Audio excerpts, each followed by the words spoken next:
রাধা অষ্টমীর দিন সকাল থেকে কি করেছিলাম সেটা কিন্তু আমি পার্ট 1-এ শেয়ার করেছিলাম। তো চলো এখন পার্ট 2টাও শেয়ার করি। কালকের পুজো শেষ করে বসে পড়েছিলাম তুলসী পাতা আর এদিকে রজনীগন্ধা ফুলের মালা তৈরি করতে। আমরা সবাই জানি আমাদের ছোট্ট রাধারানীর জন্ম যেহেতু দিন 12টায়, তার জন্য সকাল সকালই রান্নাগুলো করতে বসে পড়েছিলাম। আর আজকে রান্নাতে করেছিলাম, প্রথমেই ছিল কচুর সবজি, কারণ কচুর সবজি রাধারানীর খুবই একটা প্রিয় খাবার। তারপরে ছিল সিমুই আর কি। রান্না বান্না কমপ্লিট করে কিন্তু এখন বাজে প্রায় 11:30, আর 12টা বাজে যেহেতু কিছুক্ষণ বাকি, তাই আমি অভিষেক করাতেও বসে পড়েছি। আচ্ছা, তোমরাও কি আমার মতন পুজো দিতে বসে ঠাকুরের গান না চালালে পুজোতে মন বসে না?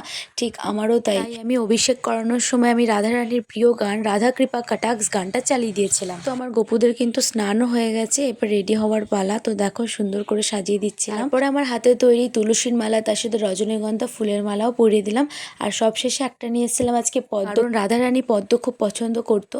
যাই হোক, রাধারানী তো নেই, গোপুসোনাকে দিয়েই সাজিয়ে দিলাম। তো তোমরা এবার ঝটপট কমেন্ট করে জানাও যে আমার গিরিশোনার গোপুসোনাকে যে কতটা মিষ্টি লাগছে। এদিকে প্রায় 12টা বাজতেই যাচ্ছে, তার জন্য কিন্তু আমি সব রকম ভোগগুলো সাজিয়ে দিলাম, আর তার সাথে ফলও কুচিয়ে দিয়েছি, আর 5 রকম মিষ্টিও দিয়ে দিয়েছি। সব জোগাড় করা তো কমপ্লিট, এবার পুজোয় বসে পড়েছি। তারপরে করে নিলাম আরতি। তারপর সবশেষে নিজের হাতে তৈরি এই কেকটা কেটে রাধা অষ্টমী ব্রতটা পালন করলাম। এবছর আমি ছোট্ট করে এভাবে রাধা অষ্টমীটা পালন করলাম। তো চলো, যেতে যেতে অবশ্যই কমেন্টে রাধে রাধে লিখে